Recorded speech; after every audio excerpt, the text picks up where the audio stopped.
A very special good morning to all of you.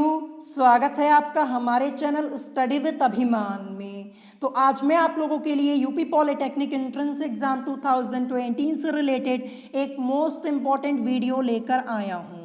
तो आज की वीडियो आप लोगों के लिए यहाँ पे मोस्ट इम्पॉर्टेंट होने वाली है, क्योंकि आज की इस वीडियो में हम यहाँ पे कुछ इम्पॉर्टेंट टॉपिक्स पर डिस्कस करने वाले हैं। ठीक है, तो इस वीडियो को आप स्टार्टिंग से लेके एंड तक जरूर देखिएगा, ये आप लोगों के लिए ही अच्छा होगा। ठीक है, तो चलिए फिर यहाँ पे वीडियो को स्टार्ट करते हैं। लेकिन वीडियो को स्टार्ट करने से पहले मुझे आप लोगों से एक बहुत ही जरूरी बात करनी है, और इस बात को आप बहुत ही ध्यान से सुनिएगा। ठीक है, तो कल यहाँ पे आप लोगों का दोपहर में केमिस्ट्री का टेस्ट हो रहा था।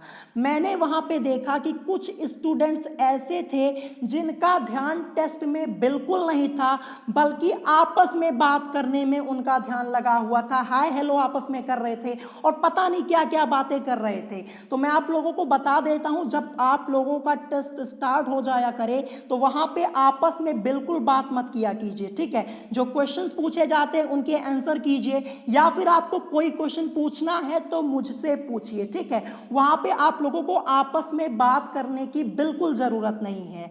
मैक्सिमम स्टूडेंट का ध्यान यहाँ पे टेस्ट में था, लेकिन कुछ 2-3 स्टूडेंट्स ऐसे थे जिनका ध्यान टेस्ट में बिल्कुल नहीं था, वो आपस में बात कर रहे थे। तो ध्यान रखिएगा आगे से ऐसा ना हो। ठीक है, जब टेस्ट स्टार्ट हो जाए आपका ध्यान टेस्ट में होना चाहिए। मैं सभी लोगों के कमेंट्स पढ़ता हूं, ये ध्यान रखिएगा। ठीक है, मैंने कल 2-3 स्टूडेंट्स के कमेंट्स पढ़े जो कि मुझे बिल्कुल पसंद नहीं आए। वो आपस में पता नहीं क्या क्या बातें कर रहे थे। तो ध्यान रखिएगा, ऐसी हरकत दोबारा नहीं होनी चाहिए। टेस्ट देने आए हैं, टेस्ट दीजिए, आपस में बात करने की क्या जरूरत है। मुश्किल से 25 से 30 मिनट का आप लोगों का टेस्ट होता है। जब आप 25-30 मिनट अपनी पढ़ाई में नहीं दे पा रहे हैं तो क्या आप आगे चल के अच्छे से पढ़ाई कर पाएंगे, प्रिपरेशन कर पाएंगे अपनी?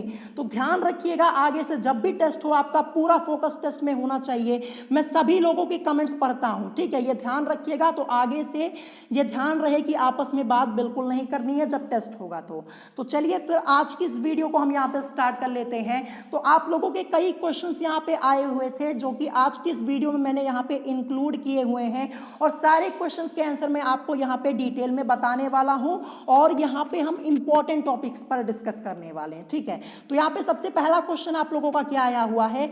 आप लोगों ने पूछा है कि सर अगर हमारा एंट्रेंस एग्जाम लेट में हुआ तो क्या पेपर कठिन आएगा? मैक्सिमम लोगों ने ये क्वेश्चन पूछा हुआ है। करीब 2 से 3 दिनों से ये कमेंट्स मेरे पास आ रहे हैं कि सर अगर हमारा एंट्रेंस एग्जाम लेट में हुआ यानी देरी से हुआ तो क्या पेपर कठिन आएगा? तो मैं आपको बता देता हूं, ऐसा कुछ नहीं है। ठीक है, ऐसा कुछ नहीं होता। चाहे आपका एंट्रेंस एग्जाम टाइम पे हो जाता यानी 26 अप्रैल को हो जाता, या फिर आपका एंट्रेंस एग्जाम लेट में होगा, जो पेपर आना है वही पेपर आएगा। कोई कठिन कोई आसान नहीं, ये ध्यान रखिएगा। ये डाउट अपने मन से निकाल दीजिए। और मैं आपको बता दूं, जो आपके एंट्रेंस एग्जाम का पेपर आता है वो ना बहुत ही ज़्यादा कठिन आता है ना बहुत ही ज़्यादा इजी आता है। मॉडरेट लेवल का आपका पेपर आता है, ये ध्यान रखिएगा। जैसे आपकी सब लोग जानते हैं कि आपके यहाँ पे एंट्रेंस एग्जाम में 3 सब्जेक्ट से क्वेश्चन पूछे जाते हैं। फिजिक्स से पूछे जाते हैं, केमिस्ट्री से। ये आपका साइंस वाला हो गया। साइंस में आपसे कहाँ से पूछा जाता है? साइंस में आपसे फिजिक्स और केमिस्ट्री में पूछा जाता है। फिर इसके अलावा आपका मैथमेटिक्स आ गया। ठीक है, तो मैं आपको समझा दूं। जैसे साइंस में क्या होता है, कभी कभी फिजिक्स का पेपर जो आ जाता है वो कठिन आ जाता है। जैसे मैं बता दूं, 2019 के एंट्रेंस एग्जाम में फिजिक्स का पेपर आपका टोटली डिफरेंट आया हुआ था। ये ध्यान रखिएगा, आप पेपर उठा के चेक कर सकते हैं। फिजिक्स का पेपर टोटली डिफरेंट आया था, लेकिन केमिस्ट्री और मैथमेटिक्स का पेपर बिल्कुल सही आया हुआ था। तो ये ध्यान रखें कि आपका यहाँ पे फिजिक्स, केमिस्ट्री और मैथ, इन तीनों में से एक पेपर आपका टफ आ सकता है, और हमेशा ऐसा ही होता है। कभी कभी केमिस्ट्री का कठिन पूछ लिया जाता है तो फिजिक्स का इजी आ जाता है, या फिर मैथमेटिक्स का टफ आके फिजिक्स और केमिस्ट्री का इजी आ जाता है। तो ये ध्यान रखिएगा। तो यहाँ पे पेपर देर में होने से कोई फर्क नहीं पड़ता है, जो आपका पेपर आना है वही आएगा। ये मत सोचिए कि पेपर देर में होगा तो हमसे कठिन क्वेश्चन पूछ लिए जाएंगे, ऐसा नहीं होता। और मैंने आप लोगों को बता दिया कि आप लोगों का जो पेपर होता है वो मीडियम यानी मॉडरेट लेवल के क्वेश्चंस पूछे जाते हैं आपके पेपर में। ऐसा नहीं है कि एकदम इजी क्वेश्चन ही पूछ लिए जाएंगे, लेकिन कभी कभी इसके विपरीत भी हो जाता है, मतलब इजी क्वेश्चंस भी आपसे यहाँ पे पूछ लिए जाते हैं, तो ये ध्यान रखिएगा, ठीक है। तो आशा करता हूँ ये डाउट आपका क्लियर हो गया होगा। और एक बात और ध्यान रखिए, ये जो पेपर बनता है ये पेपर बनाने वाले के ऊपर डिपेंड करता है कि वो कैसा पेपर बनाता है। कभी कभी ऐसा हो जाता है कि आपके एंट्रेंस एग्जाम का पेपर यहाँ पे मतलब सिंपल आ जाता है, मतलब पेपर सेट कैसे हो जाता है, सिंपल हो जाता है और सिंपल क्वेश्चंस आपसे पूछ लिए जाते हैं। लेकिन कभी कभी ऐसा हो जाता है कि टोटली डिफरेंट क्वेश्चंस पूछ लिए जाते हैं जो कि आपके सिलेबस में भी नहीं होते हैं, ये ध्यान रखिएगा, ठीक है। तो ये आपका यहाँ पे हो गया इस क्वेश्चन का जवाब। अब दूसरे क्वेश्चन पे यहाँ पे आ जाते हैं। क्या लिखा है यहाँ पे कि क्या आपके एंट्रेंस एग्जाम में केवल क्लास 10th से क्वेश्चंस पूछे जाते हैं। मैक्सिमम स्टूडेंट्स ने यही पूछा है, जो ग्रुप ए की प्रिपरेशन कर रहे हैं उन्होंने ये पूछा कि क्या हमारे एंट्रेंस एग्जाम में सिर्फ क्लास 10th से ही क्वेश्चन पूछे जाते हैं। तो ऐसा बिल्कुल नहीं है, ध्यान रखिएगा। अगर आप सिर्फ क्लास 10th की प्रिपरेशन करके जाएंगे और सोचेंगे कि हमारा एंट्रेंस एग्जाम क्वालिफाई हो जाए, तो ऐसा बिल्कुल नहीं है, ठीक है। क्योंकि क्लास 10th में साइंस में आपके कुछ ऐसे लेसन्स हैं जो वहाँ पे आपने पढ़े होते हैं, ठीक है, उनसे क्वेश्चंस बहुत कम पूछे जाते हैं। लेकिन कुछ चैप्टर्स आपके साइंस में ऐसे दिए हुए हैं जो कि आपके क्लास 10th में है ही नहीं, और उन चैप्टर से आपके एंट्रेंस एग्जाम में ज़्यादा क्वेश्चंस पूछे जाते हैं। तो आशा करता हूँ आपका यहाँ पे जवाब मिल गया होगा।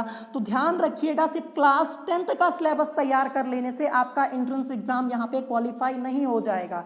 क्योंकि जब आप पॉलिटेक्निक की बुक लेंगे वहाँ पे अपना सिलेबस मैच करवाएंगे। एक बार 10th का सिलेबस देखिए मैथमेटिक्स का और साइंस का, और एक बार पॉलिटेक्निक की बुक लेके वहाँ पे सिलेबस देखिए, या फिर मैंने आप लोगों के लिए सिलेबस की पूरी वीडियो डिटेल में अपलोड की हुई है। आप 10th की बुक लीजिए और उस सिलेबस को मैच करवाइए, आपको कई चैप्टर्स ऐसे मिल जाएंगे जो कि आपके 10th क्लास में है ही नहीं और वहां से क्वेश्चंस पूछे जाते हैं। तो ध्यान रखिएगा, सिर्फ क्लास 10th की प्रिपरेशन करके आप यहाँ पे एंट्रेंस एग्जाम को क्वालिफाई नहीं कर पाएंगे। हो सकता है कि नंबर आपके आ जाए कि आपको यहाँ पे एडमिशन मिल जाए, लेकिन फिर वहाँ पे आपको ब्रांच अच्छी नहीं मिलेगी। तो ध्यान रखिएगा, अपनी प्रिपरेशन आप बुक से कीजिए, सिर्फ क्लास 10 के भरोसे यहाँ पे ना रहिए, ठीक है। तो इस क्वेश्चन का आंसर आशा करता हूँ आप लोगों को यहाँ पे मिल गया होगा। फिर यहाँ पे आ जाता है तीसरा क्वेश्चन, क्या है कि क्या आपके एंट्रेंस एग्जाम में आउट ऑफ सिलेबस क्वेश्चंस भी पूछे जाते हैं। तो इसका आंसर है हाँ, बिल्कुल पूछे जाते हैं, ध्यान रखिएगा। वैसे तो आप लोगों से क्या कहा जाता है कि ग्रुप ए के एग्जाम में केवल 10th लेवल के क्वेश्चंस पूछे जाते हैं, लेकिन ऐसा बिल्कुल नहीं है। मैं इसका प्रूफ आप लोगों को दे सकता हूं। आप लास्ट ईयर का एंट्रेंस एग्जाम का पेपर चेक कर लीजिए, यानी 2019 के एंट्रेंस एग्जाम का पेपर चेक कीजिए। वहां पे फिजिक्स में जाइए, फिजिक्स में आपके कम से कम 6-7 क्वेश्चन ऐसे आए हुए थे जो कि आपके क्या हैं, 12th लेवल के हैं। और आपको क्या बताया जाता है कि सिर्फ 10th लेवल के क्वेश्चन आते हैं, तो ऐसा बिल्कुल नहीं है।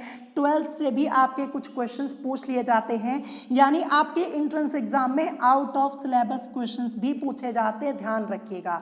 तो जो स्टूडेंट यहाँ पे 12th पास आउट हैं उनके लिए तो कोई दिक्कत नहीं, क्योंकि उन्होंने यहाँ पे 12th की पढ़ाई कर रखी है और वो उन क्वेश्चन को सॉल्व कर लेंगे, उनके लिए आसान होगा। लेकिन जो 10th वाले हैं वो कैसे करेंगे, तो ध्यान रखिएगा आप। मैं यहाँ पे कोशिश करूंगा कि मैं आपको 12th लेवल के कुछ क्वेश्चंस भी यहाँ पे सॉल्व करवा दूं। अगर कोई आउट ऑफ सिलेबस क्वेश्चन आता है तो आप आसानी से सॉल्व कर पाएंगे, ठीक है। ध्यान रखिएगा, तो आपके एंट्रेंस एग्जाम में यहाँ पे आउट ऑफ सिलेबस क्वेश्चंस भी पूछे जाते हैं, और कुछ कुछ क्वेश्चंस ऐसे पूछ लिए जाते हैं जो कि आपको ना ही अपने पॉलिटेक्निक के बुक में देखने को मिलेंगे और ना ही क्लास 10th की बुक में देखने को मिलेंगे, यानी टोटली डिफरेंट क्वेश्चन पूछ लिया जाता है। जैसे मान लीजिए आपके यहाँ पे 100 क्वेश्चन आते हैं, तो 100 में से 5-6 क्वेश्चन तो आपके टोटली डिफरेंट ही होते हैं, वो आप लोगों ने पढ़े ही नहीं हुए होते हैं। ऐसे ही आपका पेपर सेट होता है, ये ध्यान रखिएगा, ठीक है। तो यहाँ पे सबसे बड़ी बात आपको ये ध्यान रखनी कि अपना कॉन्सेप्ट क्लियर रखें। अगर कॉन्सेप्ट क्लियर है, क्वेश्चन कोई भी पूछा जाएगा आप आसानी से सॉल्व कर लेंगे। और अब मैं यहाँ पे आपको बहुत ही बड़ी बात बताने जा रहा हूँ।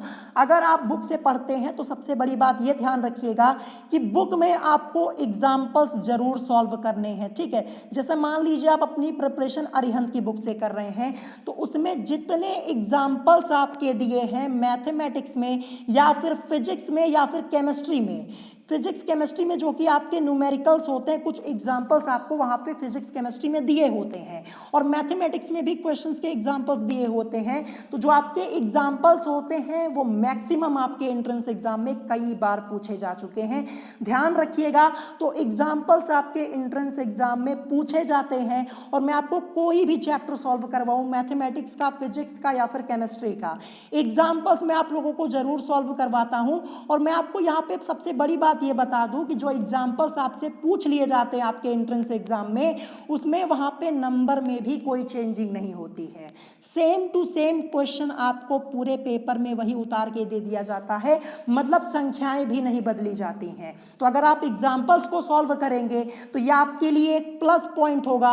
अगर पेपर आता है, जैसे मान लीजिए 2018 में क्या हुआ था कि पूरा पेपर अरिहंत की बुक से दे दिया गया था, पूरा पेपर, यहाँ पे 100 क्वेश्चन थे, तो 100 में से मैं बता दूं करीब यहाँ पे 85 या 86 क्वेश्चन आपके वहीं से आ गए थे, ठीक है, आप पेपर उठा के चेक कर सकते हैं।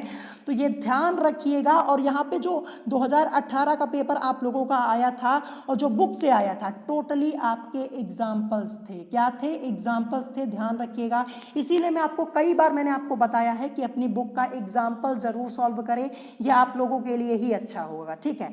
अब यहाँ पे नेक्स्ट क्वेश्चन ये आया हुआ है यहाँ पे कि आपके एंट्रेंस एग्जाम में किस लेवल के क्वेश्चन पूछे जाते हैं। अभी मैंने आपको ऊपर ही बता दिया, देखिए 3 प्रकार के क्वेश्चन आपके एंट्रेंस एग्जाम में पूछे जाते हैं, ठीक है। एक तो होता है एकदम इजी क्वेश्चन, ठीक है, इजी क्वेश्चन होता है, बस वहां पे क्या होता है, फॉर्मूले का यूज आपको करना होता है, अगर फॉर्मूला याद है तब वो क्वेश्चन आप लोगों के लिए इजी होता है, ठीक है।